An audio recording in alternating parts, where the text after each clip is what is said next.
Naza koyebisa Bintou Keïta. Wazali ko kamba Monisco. Wazali ko représenter entre guillemets secrétaire général des Nations Unies boye. Pona mutuka iziki Bintou Keïta a telemi aleli agangi. Mais pour les 20 millions de morts, pour les massacres des milliers de viols sur des femmes, sur des enfants, sur des personnes de troisième âge, Bintou Keïta l'obaraté.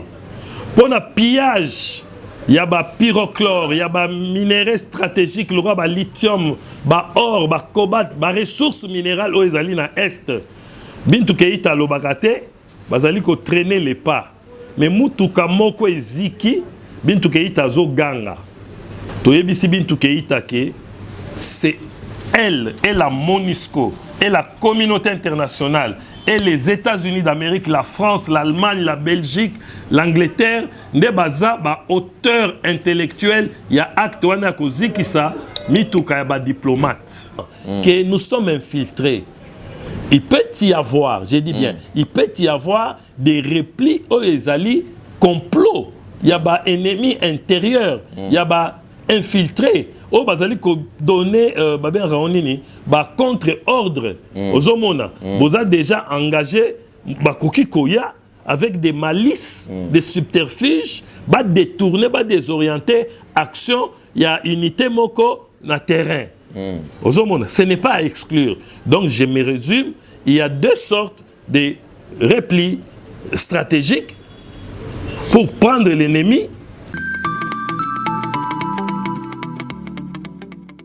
Merci bien trop chers amis fidèles internautes, vous nous suivez partout dans le monde sur www.trace RDC News et nos chaînes partenaires La Boyomèse TV. Un très grand merci et à tous nos frères et sœurs, vous êtes de partout dans le monde et partagez le vidéo et abonnez-vous massivement sur ces numéros. L'évangéliste René Abiri, je reçois pour vous le général de nos frères Wazalendo. Donc le général fantôme, hein, le général fantôme, le calme, le calenda, le calme, pour pouvoir analyser sur quelques points autour de la République démocratique du Congo, question d'actualité. Et là, je reçois déjà Monsieur Kalenda, le calme, le général fantôme. Bonjour Monsieur Kalenda. Bonjour, évangéliste Abiri. Voilà, merci beaucoup sur cette émission Oapitosa Lakaba, analyse politique autour de la République démocratique du Congo, Bazolando partout dans le monde. Salutations na batutu au Bazolanda. Losako Mbote Moyoenu Jamboenu Bote. Bonjour chers compatriotes. Bonjour peuple congolais. Bonjour Bana Est, Bana Kivu. Bonjour nos léopards. Voilà, merci beaucoup Monsieur Kalenda. Question d'actualité. Ce matin, lundi 12 février, école belge et Baki Kozongi Sabana Nabandaku, c'était vraiment la fermeture. Ou à raison, Ezali, il y a une manifestation où Ezali Kosalema autour de la ville de Kinshasa par rapport à la situation sécuritaire où Ezali Kolekana Est. Et alors Kozongi Sabana na école, ces manifestations, Ezali pénaliser études Yabana ou bien Ezali ça la problème par rapport aussi à l'éducation. Merci beaucoup moi Namboka évangéliste Abiri pona Motuna. Peuple congolais bayebi ke toza na matanga e umeli toza kolela toza na bapota toza ya kozoka bandeko bazali kokufa bandeko bazali violé. Mboka ezali kolela ko perdre bomengo na yango kita ekolo bazako yiba bazako boma depuis 30 ans déjà na Est ya République démocratique du Congo et puis ba effet ya makambwana ezako boma pe na ba province mususu par des émotions, des maladies, ba déplace. Et puis, il y a un plus de 20 millions de morts. Ok. 5 millions, 6 millions. Non, c'est nous qui perdons nos frères, c'est nous qui perdons nos parents, c'est nous qui perdons nos enfants. Parce que déplacer aux maladies, na traumatisme, nous comptabiliser azalité. Autouni, au lobby qui est pénalisé, pénaliser l'éducation. Koboma, copier, massacrer, pénaliser école, on a vu ce point qui est de liboso. Mais tandis que l'école n'a privé. École belge, c'est à belge. École française, c'est à belge. Bango bakangi po bayoki mbela bayoki message. Bakanisa ki congolais, moi na mboka congolais. Muzalendo lokola ngande na telemi boye. Wazalendo lokola yo na ngai na ba cameraman na biso ndenge toza awa boye. Toza ba yuma na bango. Basala biloko bazosala to vandanie. To tomboli mungongo, to telemi, to saleli hymne national debout congolais. Quand les Congolais se lèvent, le monde tremble. Bango moko ba yebi pona nini? Bakangi bekol na bango ba fongoli angote. Bakangi ba restaurant ba fongoli te, bakangi ba hôtel, bakangi biloko na bango ba fongoli te. Biso puisque maintenant c'est ça les sous vers les ambassades te. Biso tozali ko menacer te. Il ne faut pas accréditer thèse na bango. Les Congolais dénoncent, les citoyens congolais forts de ces droits constitutionnels dénoncent les complots internationaux. Les Congolais dénoncent les massacres, les viols, les pillages. Ndeko Abiri. Mais quand vous appelez ça le dénoncement, mais tandis que tout le monde a mis tout cas, il y a MONUSCO, personnel, il y a MONUSCO, bazo circuler les sous-soutés puisque bazali agressé par des manifestants ou puis RFI est confirmé que Ndeko Abiri na katio maloba po ozo kende pembeni, ozo tout à bordure. Peuple congolais ndaza agressé. République démocratique du Congo des a agressé. MONUSCO a agressé. Soki mutuka ya MONUSCO batumbaki yango na ya ambassade Songolo Pakala etumbamaki babengaka yango ba effets collatéraux. Eza effets collatéraux. Biso toza ko belele pa na bango oyo bango bazali komona. Mais bakangi minoko toza kokufa bango bamoni bazokanga munoko baboyi koloba yangwana lelo toyebisi bango ge fo boloba omoni bana soki bake ata yo soki oketoka mai na cantine tango zozonga nango na mouvement na mai pe ko sopa na boye toza ko déplorer les actes de violence. OK. Mais nous encourageons moi Kalenda le calme. Nazali ko encourager en tant que général fantôme le wazalendo. Nazali ko encourager ba citoyens congolais nyonso bisika bazwani sur la planète Terre. Ba telema ba dénoncer ba massacre, complot, pillage. Ba dénoncer ba tuerie, ba dénoncer agression ya Rwanda soutenue par les États-Unis, la France, la Belgique, l'Allemagne, l'Angleterre, la Union européenne. Il faut que les Congolais dénoncer en toza debout, mais nous déplorons la violence, mais ce sont des effets collatéraux. Les Congolais bima qui pona ko bomate, ko tumbate, bangonde bazaba victime ya ko bomama na ko. Voilà. Madame Bintou Keïta Oapi Azali représentant, il y a secrétaire général des Nations Unies à Wanakati, la République démocratique du Congo, oyo alobete ba acte ya ba violence contre ba personnel, il y a MONUSCO donc koki ko nécessité oyo tobengi lokola acte de violence ya guerre et koko nécessité quelque chose de guerre mondiale. Par rapport à la violence contre le personnel, na bango ba condamné ba acte wana fermement. Naza koyebisa Bintou Keïta. Wazali ko kamba MONUSCO. Wazali ko représenter entre guillemets secrétaire général des Nations Unies boye. Pona mutuka iziki Bintou Keïta a telemi aleli agangi. Mais pour les 20 millions de morts, pour les massacres des milliers de viols sur des femmes, sur des enfants, sur des personnes de troisième âge, Bintou Keïta l'obaraté. Pour le pillage, il y a ba pyrochlore, il y a ba minerais stratégiques, le roi ba lithium, ba or, ba cobalt, ba ressources minérales aux ezali na est. Bintu Keïta lobakate, bazali ko traîner les pas. Mais mutuka moko eziki, Bintu Keïta zo ganga.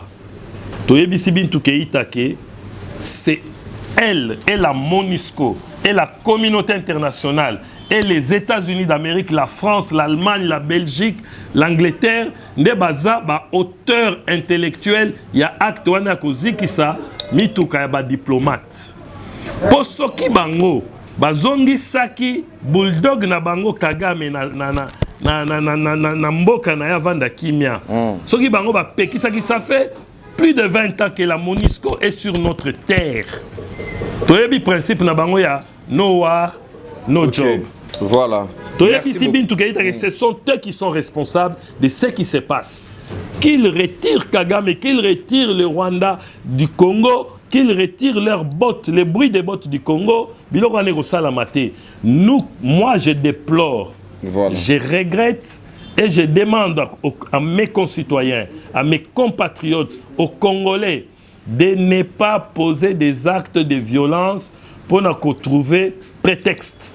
Mais de crier haut et fort, stop au génocide dans la République démocratique du Congo. Voilà, merci beaucoup. Tomé Kempe sur la point au Italie message. Il y a RFI ce matin, lundi 12, au Apiba Lobby, les manifestants qui sont entrés de se manifester donc du jour au jour dans Katia ville et province de Kinshasa, Bazali, manifestants proches, il y a parti au pouvoir. Donc, ils allaient accusation ou bien ils allaient dévoiler la vérité ou ils allaient bomba manasima ya makambo ou ils allaient sale mais pas RFI. Moi ça ne m'étonne pas que RFI ezo malobe loba. RFI est au service de l'ennemi de l'Afrique. OK. RFI est au service yaba prédateurs congolais. RFI est au service yaba pillard. RFI est dénoncé le mal oyo eza na Congo. Oyo banguna ba Rwandais basalaka na Congo. Okay. RFI est dénoncé. RFI elingi est étiqueté. Balingi basala pression. C'est le gouvernement français. Balingi basala pression na gouvernement. Balingi ba pakola batu ber ndenge tolobaka. Mais relation est malamu entre RDC et la France. Lobby boye, relation ya hypocrisie. OK. Eza hypocrisie française, hypocrisie occidentale. À propos ya ba massacre, eza au salama na ba pillage, ya ba minerais na biso. Na lobby boye. Quand les Congolais manifestent na Paris, dans Paris, na siège ya RFI, ezali parti Songolo. Quand les étudiants congolais manifestent na Burundi, à Bujumbura, jour à collation des grades académiques na Bango, ezali parti Kingandi, quand à travers le monde, en Afrique du Sud, collectif yaba africain, baké ambassade ya France, qu'on revendique, qu'on dénonce, baké déposer cercueil pour dire aux Français d'arrêter. Ezali parti Songolo. Quand nos léopards, nos héros, va défendre valablement na Cannes, na Abidjan, na Côte d'Ivoire, va défendre avec la complicité à RFI, Cannes, CAF, Bangonyo Sona, Canal Sat, Oyo tozali ko bengana na Congo, va manifester, la kisi ke bobaza ko bomabiso, boza ko lobate. Est-ce que ezali parti Songolo, baluka, bête de somme T, baluka fonds de commerce T. Mais il faut que RFI ezali chaîne de communication. Non, RFI ezali instrument ya prédation, il y a des informations, il y a manipulation de l'opinion. Voilà. Et l'autre ça n'a pas c'est ça que l'Occident, la France particulièrement et son RFI jamais va dénoncer makambu ya Kagame. Donc c'est que on comprend bien et l'autre sur ezaka pour RFI lobby que ba manifesta wana bazali il y a parti au pouvoir. Eza lokuta et l'autre swingai ezali que États-Unis, France, Allemagne, Belgique, Angleterre, bazali silencieux na ba pillage oyo baza ko servir bango sur un plateau d'or. Bango ne baza ko bénéficier à travers leur multinationales. Voilà. Bango ne baza ko armée Kagame. Autant de Tindi Pologne a signé na Rwanda pour fournir bango na ba armes. L'OTAN, c'est quoi? C'est la France, ce sont les États-Unis, c'est l'Angleterre, c'est l'Allemagne, c'est la Belgique. Voilà. Merci beaucoup. Donc, Tozo Koba, un message Moko Oezala qui publié il y a quelques heures par le ministère de la Défense, Owapi Balobi. Le FARDC font preuve de bravoure pour mener des contre-offensives et assurer la sécurité de la population, déclaré le ministère de la Défense. Déclaration Oyo, il y a ministère, il y a Défense, Owapi Zali ko Kambabaï, FARDC, na partie est de la République démocratique du Congo. Est-ce que au par rapport à félicitations la CPLI na message joana ya vice-premier ministre, ministre en charge de la défense nationale, na PCI Longonia, na PCI FRDC Longonia, na PCI Mokonzi Mboka Longonia, na PCI gouvernement na Longonia. Mais mingi chapeau bas à nos FRDC qui sont braves. Toyebi que armée na biso eza infiltré. Infiltration et bota misisa. Et misisa ne kendati place ma ezara na sa mabele. Donc ba infiltra biso systématiquement. Yanga no monara lelo ba sali sembla koto yo boyoki ke batona ba ye koto parce que c'est à l'intérieur. Mais tozana tokozwa temps ya ko s'occuper na d'infiltrer. Et c'est vrai les FARDC font preuve de beaucoup de bravoure. De professionnalisme na bitumba oyo. Ezali bitumba toza ko bundana ba monstre caché. Toza ko bundana ba démon invisible. Mais heureusement que mais pendant que Zolo batupé bazota la biso bazoko mitu na bon tant au ministère de la défense ezali ko féliciter ba FRDC pour na ba contre-offensive au bazali ko sala oui mais tandis que tozo mona mingi ba message ozo uta na direct kuna na Goma pe na Kivu yake FRDC bazali ko zonga sima bazali ko reculer donc bazali ko tika ou ezali ndenzela mingi na ba groupe rebelle wana pona koyeba ko conquérir Oezali ba ville. Il y a deux choses. Il faut retenir. Nazolo banaba auditeur na ba téléspectateur ou ba Rolanda Bisso. Très bien. Il y a deux choses qu'il faut retenir. Il y a Liboso, la guerre c'est une question d'intelligence.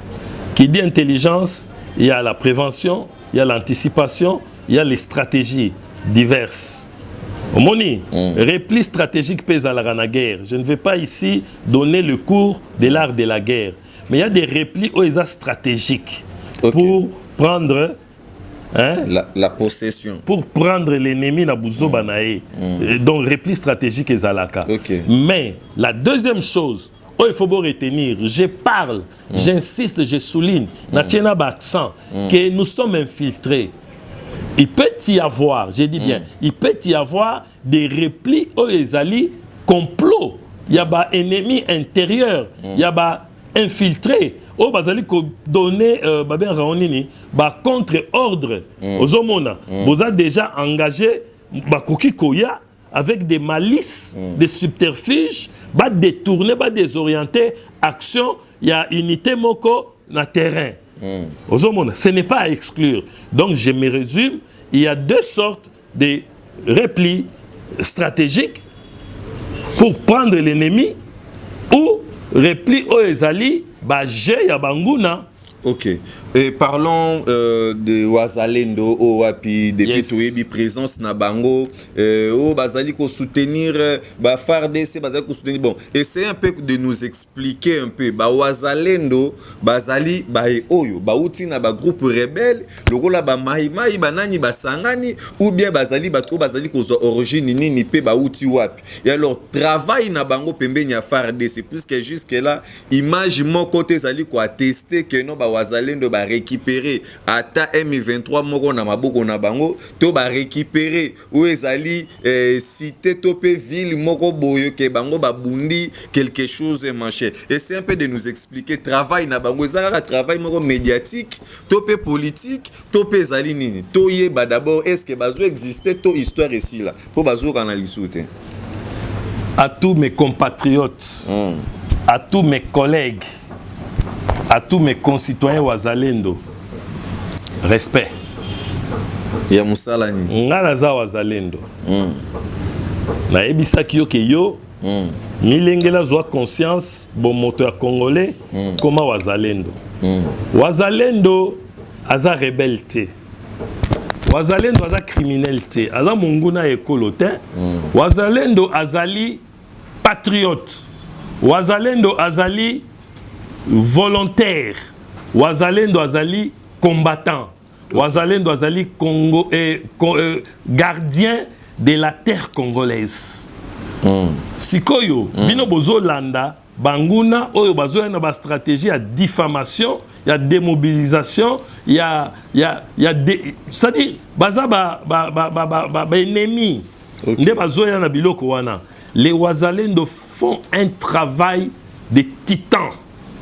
Bazako fiakula na este papa na front na quartier nini na mabele nini puis place nyoso yozoyo kakaka ke ba Congo ebeti o monguna kimi o ba matange koti na este soki eza wazalendo te eza FARDC soki eza FARDC te eza wazalendo ba wazalendo ce sont des citoyens congolais oyo ba telemi balobi tokoki kokufa boye te to telemi l'école. Oyo bazolo ba ke ba wazalendo baza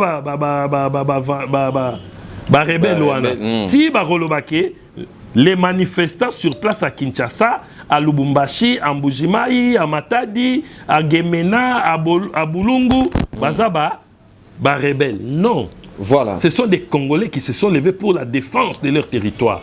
Voilà, merci beaucoup. Question moko elinga ana mutu. Tomoni na période où tout au long ya mandat, ya Félix Tshilombo Tshisekedi, apparemment vivacité ba marambo oyo ya ba rébellion, ya ba tuerie, ya ba mort et s'est levé vraiment moi mingi tomoni na mobondo ezalaki sotokei na beni kuna peli sous problème, tokei koto yo problème, koto ba M23 ba telemi. C'est-à-dire que tous ces gens-là, pourquoi tous ces événements-là, ils allaient au Salima toujours. Et alors, quelles sont des stratégies? Topé ma stratégie. Au chef de l'État, soit qui libossou, état de siège. Tout le monde état de siège, croyant que et qu'on ramène paix dans le Nord Kivu, tout le monde est mémité. Tout évité. Ils allaient ma stratégie. Nde ezo koka kosimbate. To ezali nini to pe bako kozwa ba stratégie nini mususu ya sika pour maintenir la paix même awa na kota mai nombe bitumba ezali population ezolala te na ebiti okomeka un peu ko lobela biso par rapport à ça. Merci ndeko mais okanga question oyo na kosenga yo pona to édifier peuple congolais okanga question oyo to salela ngo émission mobimba. Très bien. Je te donne les raisons. Mobulu oyo na Congo depuis Félix Tshisekedi Fachi Béton mon président a eu pouvoir ezali expression il y a na premier degré communauté internationale oyo eza contre relèvement développement stabilité à Afrique eza ba stratégie na bango ba pesio na gauche baza kobotola yo na droite 2 et eza banguna intérieur ozomona eza banguna de l'intérieur oyo baza contre état de droit baza contre progrès à démocratie. Ils ont juré dès le début à premier mandat, même si Koyo Awa il jure tous les jours qu'il ne va pas gouverner. Nous allons créer Bolandaki, nous allons créer l'instabilité partout pour l'empêcher de gouverner. Et ça l'empêcher d'établir l'état de droit. Et ça l'empêcher de réussir à relever le Congo. Ozoyoka. Donc, biloko wana ebandika ka lelo te na Félix. Kamwina sapo ezalaki. Katakatanga ezalaki. Donc na este wana kutu tolobate ça fait 30 ans que ça dure. Ozomona, il est temps de dire non à ce vaste complot international. Il est temps de dire stop génocide au Congo. Fini les pillages. Fini les massacres. Il est vraiment grand temps. Il y a un moni peuple congolais, Aza côté les mains. C'est l'ennemi de l'extérieur qui agit avec l'ennemi de l'intérieur. Ozo comprendre. Okay. Mais les stratégies autour de quelles sont les stratégies na kolo ba stratégie à waté. Ba stratégie qui déjà tout le monde a mis sur qui n'a pas répondre. Caméraman, protéger tant la parole. Très bien. Alors, stratégie, tu peux dévoiler dans le plateau à télévision. Les stratégies sont là. Ce qui est résultat exact, ça dépend de ce que vous appelez résultat. Bon, si au monde pardon. Ce qui stratégie est simba quitté.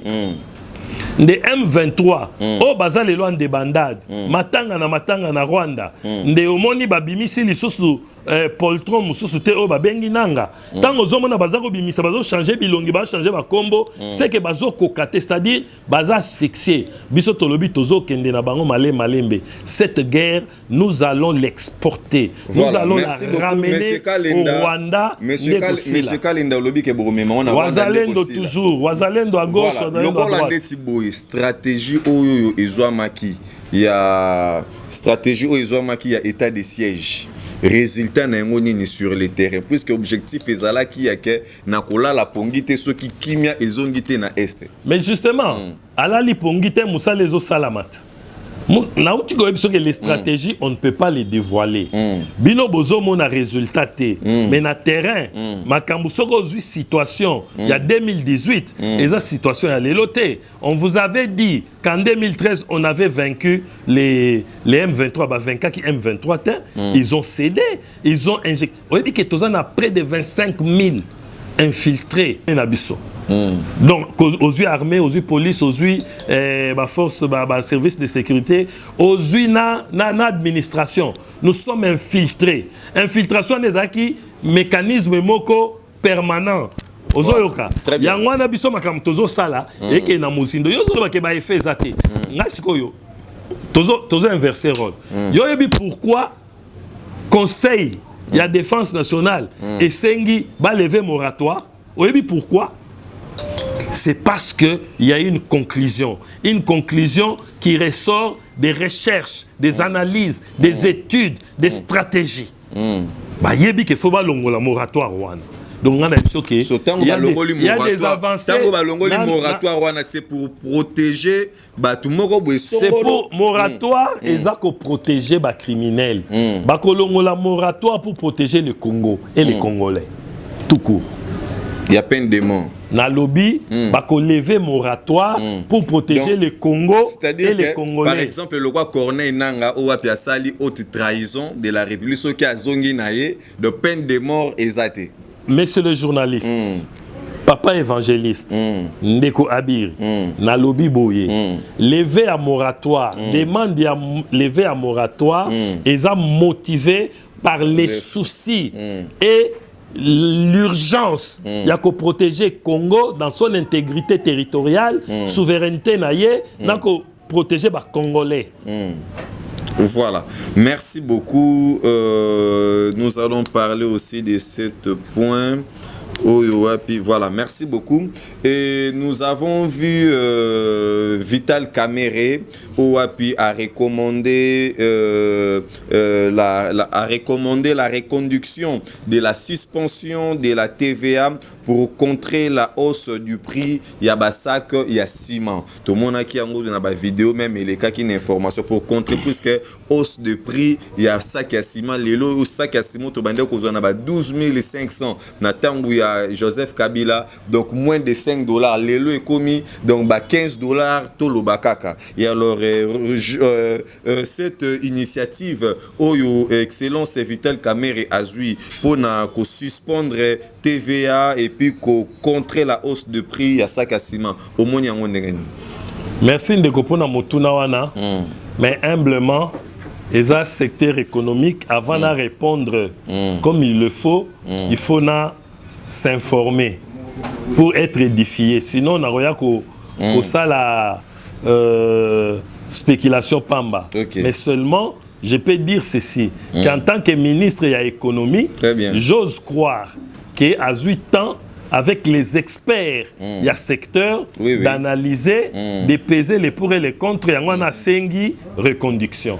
Mais quant à moi personnellement, n'a que ça l'investigation auprès des experts pour naïeba nini koyebisa peuple congolais. Voilà, merci beaucoup. C'était le général fantôme Kalenda, le général fantôme, le Wazalendo. Voilà. Donc, Tourouye Bara, le Wazalendo, Tourolande Lango Tinasuka, puisque défense, tout monde nango vraiment. Donc, il faut tout lander la tout monde. Et si Kaba fait au Salima. Aux évangélistes, TV sa radio, T général Wazalendo, donc TV sa photo monde. Après Vezali, qui va récupérer papa. Mais yo za journaliste, c'est plus journaliste d'investigation. Très bien. Yo ça l'assemblée pour le Bisanga Tonil. Wazalendo à l'est, Wazalendo au nord, Wazalendo au sud, Wazalendo à l'ouest. OK. Wazalendo au centre, Wazalendo partout. Congolais nous sur Wazalendo. Voilà, merci beaucoup. Nous sommes déjà à la fin, le général fantôme. Et alors voix oyo tozo kende na yango. Ndengo zomonela na alire oyo na ndenge population ezali kotelema ba marche le komi chaque jour. Et alors poto suka na yango wapi pe idée na yo étant que patriote congolais ezali nini par rapport à baimboka puisque lelo tomoni na Belgique, na France, na États-Unis, na Angleterre tomoni batu batelemi pour na souci ya mboka na bango okoloba nini pour na biso nyonso. Très bien, une très bonne question. Merci beaucoup pour Pessingaï pour opportunité à expliquer ce qui se passe. Je m'adresse aux complotistes. Kagame, le pantin de la communauté internationale, M23, au Baza utilisé pour les basses besognes au Bazo Sana Est, la France, la Belgique, les États-Unis, l'Angleterre, l'Allemagne, communauté internationale, Union européenne, naba multinationale labino. Oye bandi, eza tourbillon, mais e bandi na papillon abetika ma papu boy. Na Swahili balobaka tutaomba paka mbingu iseme. Yo tuni ti okende wapi? E okende ti togomema guerre na Est. Guerre ya Est togomema na Rwanda. E okende ti stabilité ekokota na Congo, e okende ti kimia ekokota na Congo. Donc bayoka. Voilà, merci beaucoup, nous sommes déjà à la fin de cette émission. Merci beaucoup, abonnez-vous massivement, merci de votre patience, merci de votre amour, merci de votre partage, merci de vos j'aime au Bouzali Kocha et puis naba commentaire nabino, partagez les vidéos et restez toujours branchés pour ne rien rater l'actualité dans les heures qui arrivent. Merci beaucoup, très fier de vous recevoir, monsieur le général. Merci beaucoup, merci toute ma gratitude pour na équipe technique non Mobimba pour na Kopé Sangaï opportunité à coédifier ma compatriote. Je suis Wazalendo, le général fantôme, le calme, Kalenda. Merci beaucoup.